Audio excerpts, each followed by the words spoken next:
அந்த அப்பாவை பொண்ணு கொன்னுட்டு அவ புருஷனுக்கு மாப்பிள்ளை ஊர்வலம் வச்சிருக்கா அந்த ராஜமாணிக்கம். இதுக்கெல்லாம் நீங்களும் உடந்தையா இருந்திருக்கீங்க. நீங்களா ஒரு மனுஷனா? ஆமாண்டி, நான் மனுஷன் இல்ல. நீங்களும் சத்தம் போடாதீங்க. சத்தம் போடுவேன். இப்போது நான் சொல்றது கேட்க போறீங்களா இல்லையா? நான் கேட்க மாட்டேன். எனக்கு யாரு இருக்காங்க? யாருமே இல்ல. நான் நம்ப மாட்டேன். நான் யார் பத்தி கேட்க மாட்டேன். போய்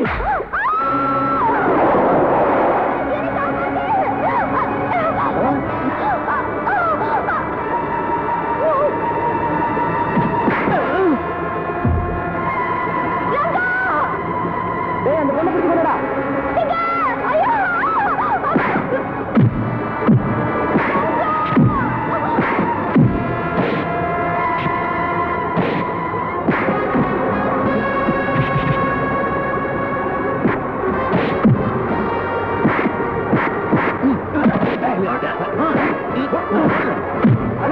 அந்த பொண்ணு பிடிச்ச தண்ணி அடிச்சு போயிடுச்சு. இவனை கட்டி இழுத்துட்டு வாங்கடா.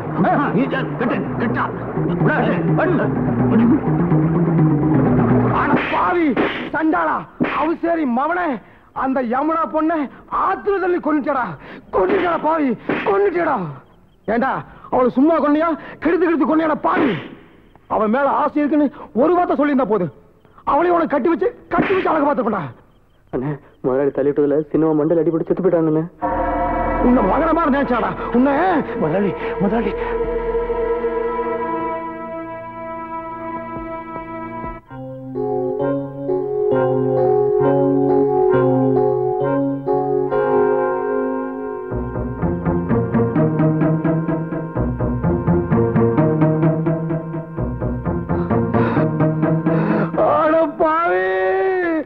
என்னோட கவிதாவையும் கொண்டுட்டேடா.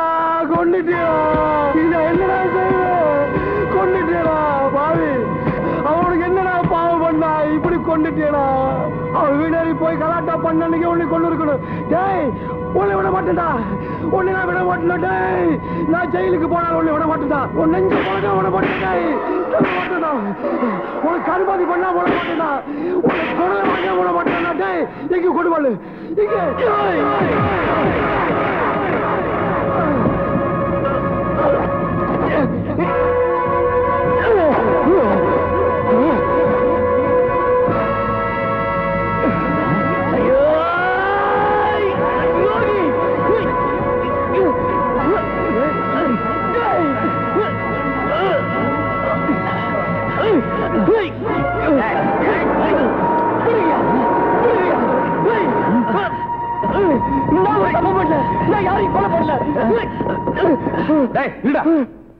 பண்ணுங்க.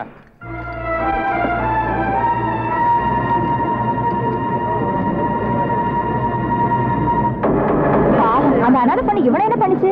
பாவி, அவளையும் ஆத்துல தள்ளி கொண்டுட்டானே. கொன்னுடுவேன் அடிக்கடி மிரட்டுவான். சொன்ன மாதிரி அந்த அம்மாவை கொண்டுட்டானே.